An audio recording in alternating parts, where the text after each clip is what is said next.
Well, thank you very much. That's a great honor. Great people. Thank you. Sit down, please. Thank you.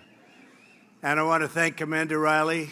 Truly thrilled to be here with thousands of America's proudest and toughest and most extraordinary patriots, the incredible veterans of AMVETS. We love our veterans. AMVETS. Thank you very much. We're special people. You fought courageously for our country, and now my administration is fighting courageously for you. That's for sure. And you know, we've accomplished a lot, we've done a lot, and one of the things we have done is you get that medical care quickly now when you go into those doctors, and you used to have to wait for weeks and weeks and weeks, and you don't wait anymore. You go out and see a private doctor, and we pay the bill, and people are really happy about it, and the vets are very happy about it. Veterans' Choice is, you've been trying to get that for 44 years, they say, 44 years. I guess it's longer than that, probably earlier than that, but for 44 years at least that we know of. And you got it, so congratulations. Hopefully you don't have to use it too often because you're going to feel great, okay? To every veteran here today, all across our land, thank you for your noble and incredible service. It's an honor, really, of my life. I understand that I'm the first commander-in-chief, first president to address you and be here, and that's something that's very special. And it's also an honor to be the commander-in-chief of the greatest fighting force the world has ever known, the United States military, and it's stronger today. And it's a lot stronger today than it was 2.5 years ago, I can tell you that. A lot stronger today. A lot stronger. $700 billion we spent, and then $716 billion, that's with a B. And this year it's $738 billion. So we've rebuilt your military, and it's stronger than ever before. And that was really needed. It was depleted, it was tired, it was exhausted. And you know that better than I do, but we have totally rebuilt it. I want to thank your outstanding National Commander, Reed Riley, as well as your terrific Executive Director, Joe Shenley. Where is Joe? Joe, thank you. Where's Joe? Thank you, Joe. That's not a very good seat for you, Joe. Get that mention right up top, but look, see? You want to give other people the better seats. I like that type of person, right? Thank you, Joe. It's also my privilege to recognize your National First Vice Commander, the highest ranking woman in AMVETS history, retired Air Force Senior Master Sergeant Jan Brown. Jan. Thank you, Jan. Thank you. Congratulations as well to this year's recipients of the Silver Helmet Awards, especially a dear friend who is an inspiration to all Americans, World War II veteran and Medal of Honor recipient, Woody Williams. There's Woody. Thank you, Woody. You're looking good, Woody. Woody's looking good. That was a big day. Medal of Honor. Nothing like the Medal of Honor. I wanted one, but they told me I don't qualify, Woody. I said, can I give it to myself anyway? They said, I don't think that's a good idea. Great, great people. These are great, great men and women that get the Congressional Medal of Honor. Thank you, Woody. We are unbelievably grateful to all of the members of AMVETS and Ladies Auxiliary. They've worked so hard, and the sons of AMVETS and the junior AMVETS, and of course, the legendary AMVETS Riders, who are fighting to keep alive the spirit of Rolling Thunder. I love Rolling Thunder, that noise. Wow. Rolling Thunder. We're taking care of Rolling Thunder since I've been there. Rolling Thunder, please stand up. You have so many great people. So many great people. Thank you. Thank you. And the leaders are all here, too. Thank you. And we'll see you in a little while. in Washington, and to honor the prisoners of war and those missing in action. Today, we renew our vow that America will never, ever forget. It's a great, thank you. Great to be joined by a number of champions for Americans veterans, including Secretary of Education Betsy DeVos. Betsy, doing a great job. Deputy VA Secretary James Byrne. James, thank you. Great job. A man who has really done a great job. I don't know if he's appreciated. Sometimes it doesn't work out that way, but he's done an incredible job. And your state is doing phenomenal business, and I want to take all of the credit, but I can't because I have to give him a lot too, because he has been a truly great governor, Matt Bevin.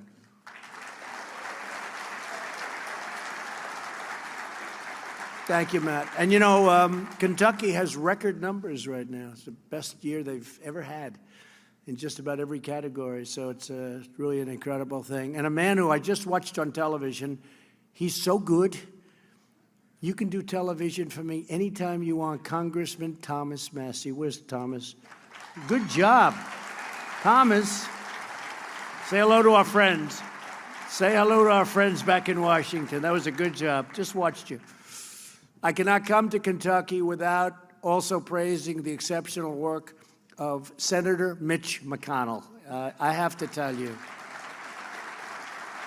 this guy is a true fighter for our veterans and for Kentucky. He's worked tirelessly to enact massive tax cuts, record defense spending, and crucial VA reform that I was just talking about. And I have to think yet, of all the things with respect to Mitch is he's a good person, but his leadership in the Senate, we've confirmed, think of this, almost 150 federal judges to uphold our nation's beloved Constitution and the foundation of American freedom. And Mitch and I have worked very hard. We're up to 150. Within about 2 months, we'll be at 179 federal judges and 2 Supreme Court judges.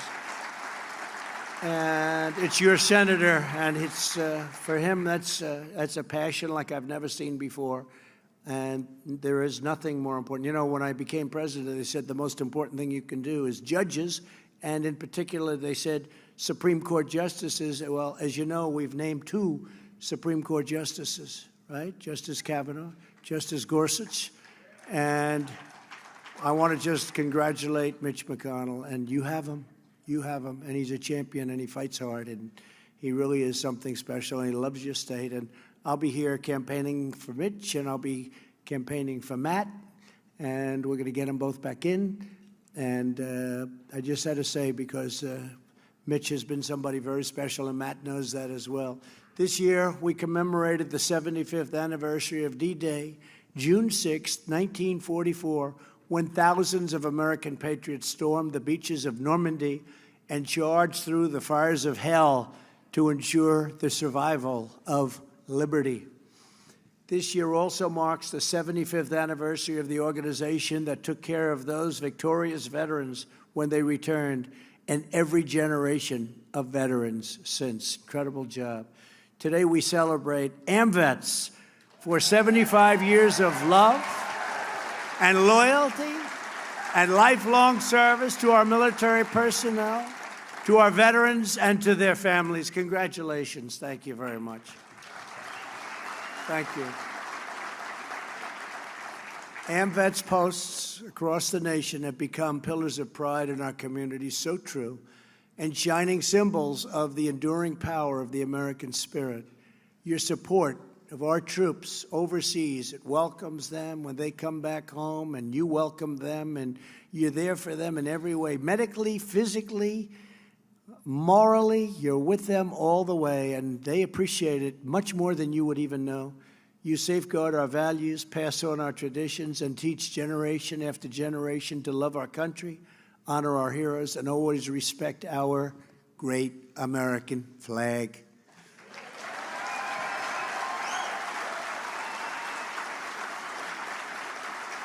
We gather today at a truly incredible time for our nation. We are reawakening American pride, American confidence, and American greatness. We are America first. It's about time, too. It's about time, wouldn't you say? We hear America first. You didn't used to hear that. You didn't used to hear that too much, right? You didn't used to hear it at all, come to think of it. You hear it a lot now. Hope you don't get sick of it. I don't think you will. Not this group. Not too many people in our country would feel that way. We're respected again as a nation. We're respected again. We're restoring the fundamental principles that government and its first obligation is the highest loyalty is to our citizens. It's the loyalty to our citizens that really is that first obligation. No longer will we sacrifice America's interests to any foreign power. In all things, we are putting our country first. We are saying, let's say, make America great again, but we're almost there where we say, make America great again. We may have to switch it. You know what we're going to switch it to, right? Huh? That's right. That's right. I won't say it here because this is not a campaign speech. It's not a campaign speech.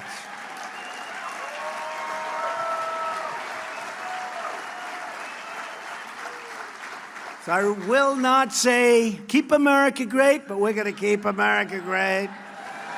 We're going to keep America great. That's a lot of press back there. Look at all of them. Wow. That's a lot of cameras going. Look at all those red lights on there. The red lights means you're on. When the lights are off, you can get a little sleepy back here and take it easy. Nowhere is this patriotic allegiance more essential than fulfilling our duty to the American warrior and to the American veteran. We are upholding our nation's solemn pledge to protect those who protect us, and they've protected us brilliantly. With America's core interests guiding us as we do, we are making unprecedented strides. Our incredible American warriors have pulverized the bloodthirsty killers of ISIS. We defeated 100% of the caliphate in Syria. We're holding thousands of ISIS fighters right now, prisoners, and we got to give them from where they came, certain countries in Europe. They got to take them back because we don't want to hold them. We've got to give them back. We're fighting for other people. We got to give them back. They got to take them. They'd rather have us hold them and let us have them for 50 years. We don't want them. We don't want them. They should take them. Do we agree? They should take them. They say to us, why don't you hold them in Guantanamo Bay for 50 years and you just hold them and spend billions and billions of dollars holding them? And I'm saying, no, you got to take them. We fought. We have them captured. They're all captured. Thousands. ISIS. But now Europe has to take them, and different countries where they came from have to take them. Do we agree with that? Yes? Yeah. I was just curious as to what you thought. We withdrew from the horrible Iran nuclear deal, horrible deal. We brought home the remains of our fallen North Korean war heroes. We brought them home, so many of them, and many more are coming, so they can rest alongside their brothers and sisters in American soil. We believe in our sacred responsibility to ensure no one is left behind, right? We're rebuilding the awesome might of the United States military with these big budgets that I just described. And think of it. Thank you. Thank you very much. I appreciate it. Thank you very much. And we're very proud of it. We're very proud of it. And those in the military are very proud, too. Beautiful, new, the best equipment in the world. We make the best planes. We make the best missiles. We make the best ships. We make the best everything. And it also, in this case, secondarily, it also happens to be made in the USA, every inch of it, and it's called jobs, jobs, jobs. That's secondary, but it's important.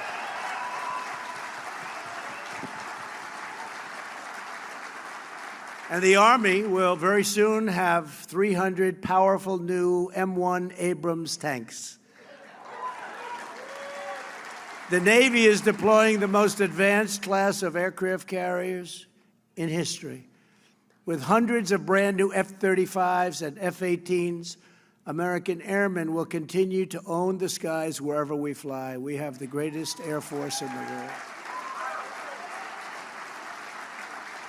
And we're preparing to dominate the newest warfighting domain by establishing a sixth branch of the armed forces. It's called the Space Force. We need that, the Space Force. And that's moving along through approval, and it's become very, very popular. People see it now more than they did 2.5 years ago. They see it now, and they know how important it is for defense and offense and for everything. We've delivered the largest pay raise in years for every soldier, sailor, airman, Coast Guardsman, and Marine in the United States military, one of the largest increases.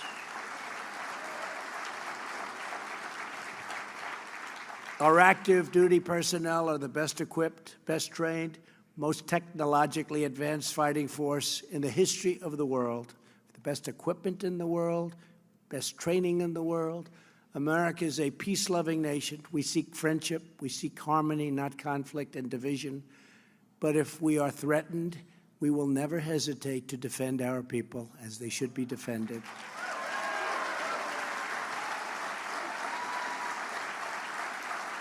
And if our enemies should dare to fight us, they will be crushed with overwhelming American might. No adversary stands a chance against the awesome power of the red, white, and blue. There is no military even close to ours. You know, you read all sorts of things, well, maybe this country, maybe that. It's only propaganda put out by different areas and different countries. There is nothing close, and they all know it. And they tell me that. They tell me that. There's nobody close, and we have to keep it that way. And we don't want to have to use it. We don't want to have to use it, but we have to have it just in case, right? The members of our armed forces, and you understand that very well, the members of our armed forces have always lived by the word of Douglas MacArthur. In war, there is no substitute for victory. We have an armed forces that's unparalleled, and to achieve victory, there is no substitute for the unmatched character and courage of those who proudly wear the nation's uniform.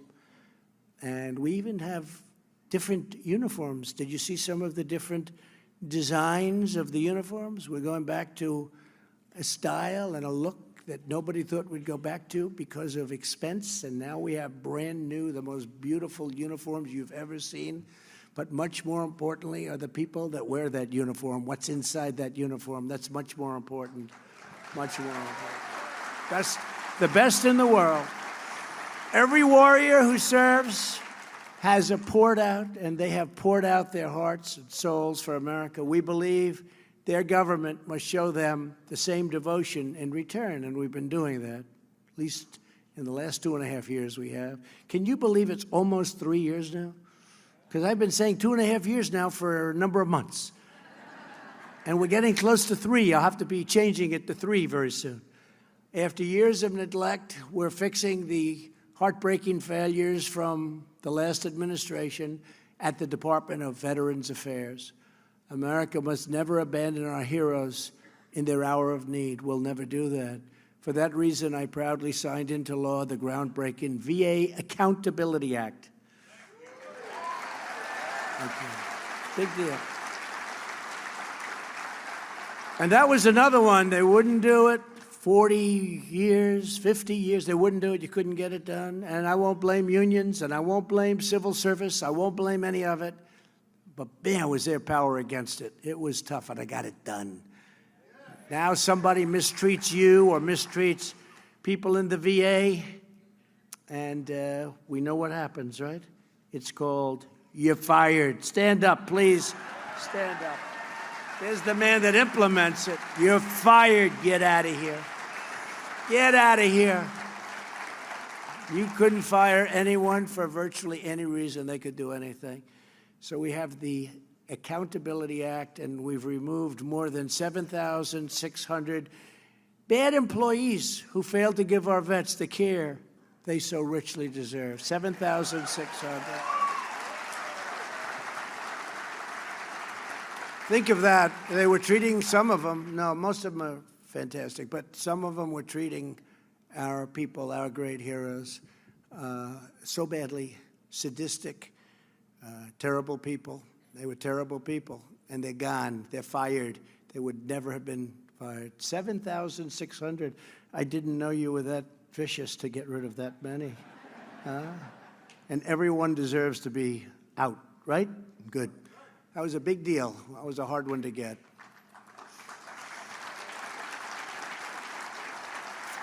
And as I said, and something that I guess I'm most proud of, because, I don't know, accountability was very important. Some people think it was as important, maybe not. But most significantly, the VA reforms, we did the Veterans' Choice, and that's, I don't know which was more difficult. They were pretty much equal. But since I took office, nearly 3 million veterans have been able to choose a private doctor in their own community. And have you ever seen, and this is a great tribute to the people at the VA, the people and the leadership of the VA, I don't hear these horror stories. You know, I used to see, as growing up, I'd see VA, VA, VA.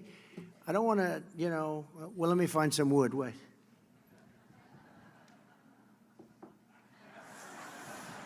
I'm not hearing bad stories. I'm hearing all good stories. But the fake news will go out. They'll find somebody in the system. They'll find somebody. They'll find somebody in this giant medical system, the largest system in the world by far. They're going to find somebody that wasn't treated perfectly. And he'll be on the top of the news tonight. We have breaking news. We've also slashed wait times at the VA by more than 33%. That's a great thing. And the care is better, more importantly. The care is even better. A recent study published in the Journal of American Medical Association found that wait times are now shorter for primary care at the VA than at private sector doctors and hospitals. How about that? Good job. Say hello to our friend. Tell him he's doing a good job. He's done some job. What a job all of you have done. To improve the efficiency of the VA, I signed the Veterans Appeals Improvement and Modernization Act. You know what that is? So far this fiscal year, the VA has processed nearly 1.2 million claims for compensation and increased the number of appeals decisions by 70% compared to 2 years ago when I really started doing this. That's a big number. We are modernizing your medical records to begin a seamless transition from the Department of Defense into the VA, something that they just said they couldn't do. You know that, right? They said, we can't do it. It's just too complicated. We did it. The VA has also cut opioid prescriptions by 30% over the last 2.5 years. And we're committed to defeating the opioid epidemic in America, and I have instructed all of our people that give so many grants to lots of geniuses all over the country. I said, find a painkiller that's non-addictive. Get a painkiller that when you break your arm and you go to the hospital, you don't come out of the hospital addicted to opioids. Get a painkiller that's non-addictive. And we're closer than you think, right? We're closer than you think.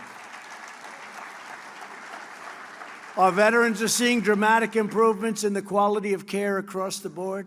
Patients' trusts have increased. I mean, you look at the trust that the patients give, increased at 92% of VA medical centers, 92% increase at the medical centers, and we will not rest until we reach 100%, and we'll get there, too. We'll get there. Probably there already. Probably we're there already. No issue facing our veterans is more urgent than ending the national crisis of veterans suicide. My administration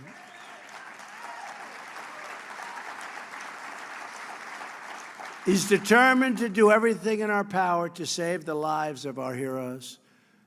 And if you think about what's going on, we have a new I guess you'd call it a drug that came out, Johnson & Johnson, and I know you're dealing very strongly with them. I think they should make a contribution to the United States of America, but they have something that, whatever it may do, it really takes that horrible anxiety, whatever causes somebody to be so desperate to commit suicide. You take it, it's an inhaler, and you take it, and its results are incredible. I don't know long term, but it really has an incredible effect on a lot of people. And I've instructed the top officials to go out and get as much of it as you can from Johnson & Johnson. And I think they should they've done so well in this country and they've made so much money. I think they should give it to us for free. God. Give it a shot. Give it a shot. No, but it's incredible, actually. It does something pretty amazing. It's new, and it's had a tremendous, and it's been approved. I guess it's been fully approved, right? It's gone through the process, and it's gone through a long process. It's been fully approved. We think that's going to have a great impact. We've secured a record $8.6 billion for mental health services, and we opened, it's a record, we opened the White House VA hotline to help ensure no claim ever again falls through the cracks. I mean, a lot of claims were having a lot of problems going on for years. We work it out. The VA is now providing same-day emergency mental health care and mental health screenings to every patient that walks through the door. It's incredible, the difference between now and 3 years ago. To end the tragedy of veteran suicide, it will require government and society at all levels working together. We have to work together with a lot of different groups, a lot of people, and a lot of progress is being made, but going to be made. Things are happening. We must strive to build communities that truly serve, support, and protect our veterans from the very first moment they return to civilian life. It's an incredible adjustment. That's exactly what we aim to achieve with the Prevents Initiative. You know what the Prevents Initiative is? A task force created earlier this year to unify the efforts of government, business, and nonprofit groups. We want to build on proven strategies like the AMVETS Heal. You know what AMVETS Heal? You know what it is. You told me about it. Program. An amazing partnership with the VA that has served over 600 families in crisis in just the last year without a single life lost to suicide, not one.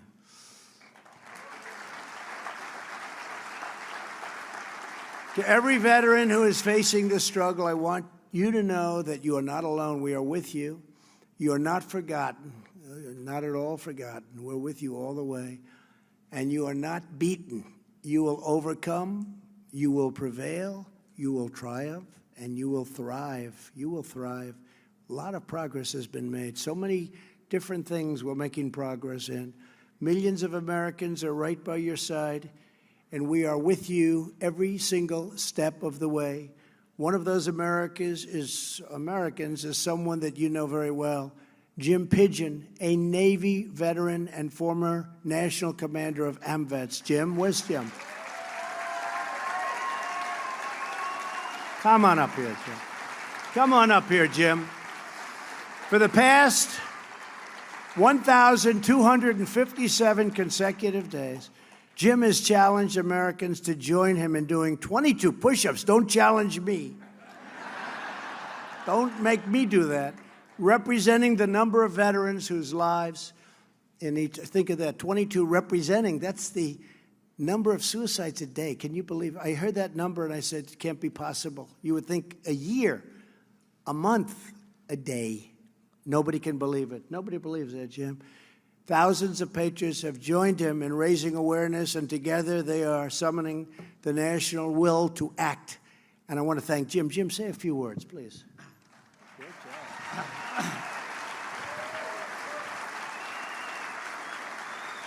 job. Thank you, Mr. President. It's an honor to be here.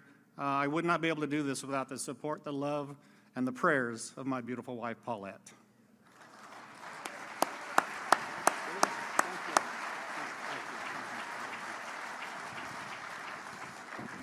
Got strong arms. Just tap them. It's like a piece of steel. Thank you, Jim. No one deserves the blessings of freedom more than the heroes who risk their lives to defend it. For this reason, my administration has worked aggressively to boost veterans' employment, and we're setting records. Since my election, we have reduced the number of unemployed veterans by 37%. That's pretty good. Veterans' unemployment has reached the lowest level ever recorded. You ever hear that? That's big. Same thing with African American unemployment. Same thing with Asian unemployment. Same thing with Hispanic unemployment. Same thing with many other groups. It's been amazing. To every employer in America, we say, if you are looking for a worker of unrivaled skill, integrity, and devotion, all you have to do is hire a veteran. That's what's happening, and they're doing it.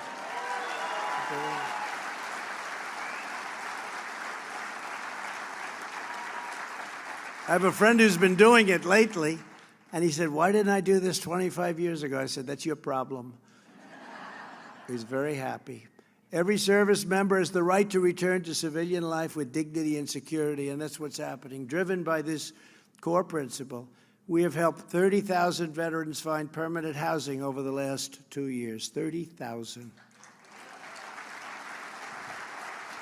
We have also expanded the GI Bill so that veterans can use their benefits to get an education at any point in their lifetime, a crucial reform to expand opportunity to veterans in every stage of their career. That's a big thing. And today I'm proud to announce that I am taking executive action to ensure that our wounded warriors are not saddled with mountains of student debt. In a few moments, I will sign a memorandum directing the Department of Education to eliminate every penny of federal student loan debt owed by American veterans who are completely and permanently disabled.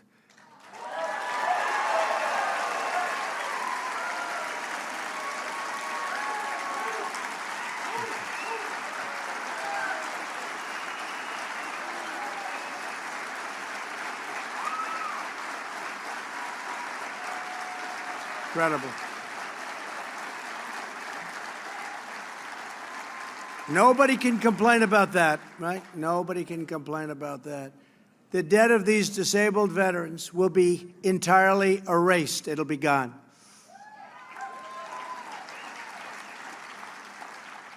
And to sleep well tonight. Altogether, this action will wipe out an average of $30,000 in debt owed by more than 25,000 eligible veterans who have made immense sacrifices, the ultimate sacrifice in many ways for our nation. They've made a sacrifice that's so great, and they're such incredible people, and they never complain. They never complain. That's hundreds of millions of dollars in student debt held by our severely wounded warriors. It's gone forever.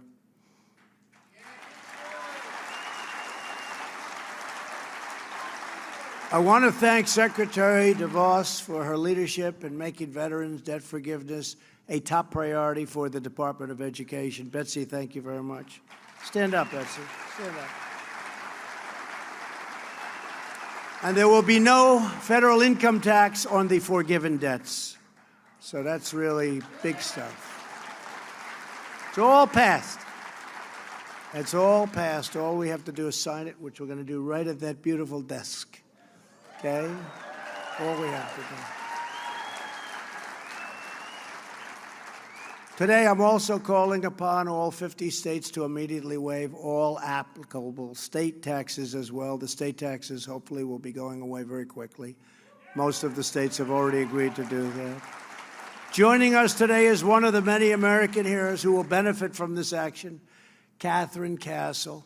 Amazingly, Catherine served in 3 different branches of the armed forces, the Army, the Navy, and the Air Force. Wow, you're going to have to tell me which is the best, please. I want to know which is the best.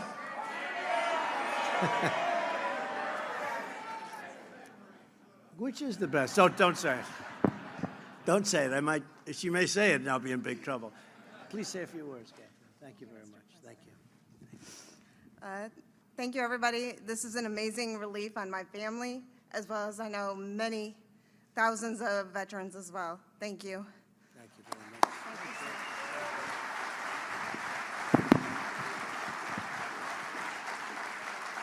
Thank you very much, Catherine. After 2 tours in Iraq, Catherine developed multiple serious health conditions, very, very serious, related to her service, including significant lung problems. Despite these obstacles, Karen is now pursuing a degree at the University of Nevada. Catherine, we are really profoundly grateful for your service and for your immense sacrifice. You've been incredible, and thank you, and it's great to have gotten to know you. And everybody in this room is very proud of you. Thank you very much. Thank you, Catherine. Veterans like Catherine, who have made such enormous sacrifices for our country, should not be asked to pay any more. Rather, it is America who owes our heroes a supreme debt of gratitude. So that's the way we feel.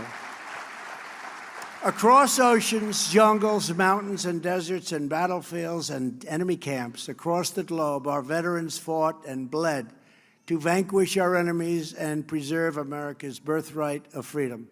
Our country, our liberty, our families, our homes, our safety, our very lives, everything that matters, and everyone who we hold dear are sacred and just sacred to us and secured by the grace of God and the immortal courage of those who serve. The story of the American veteran, and I call them the American warrior because that's what they are, they're great warriors, is the story of the American nation. You have written our history, shaped our identity, forged our destiny, marched us to glory, and always planted the righteous flag of American victory.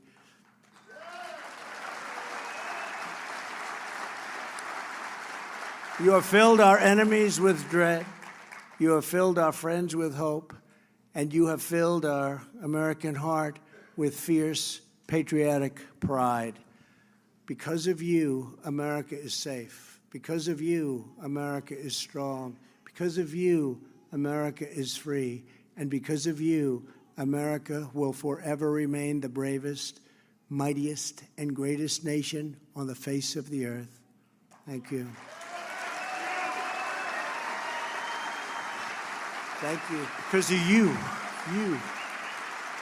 Because of you. I would now like to ask AMVETS leaders to come forward.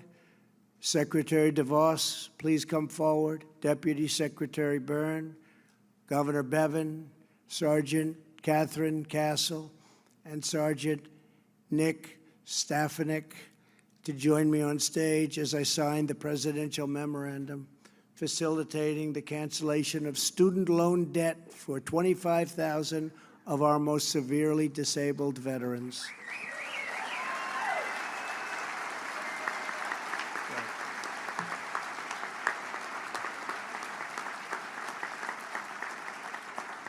And with today's order, we express the everlasting love and loyalty of a truly grateful nation. God bless our veterans. And God bless America. Thank you very much. Thank you. Thank you very much.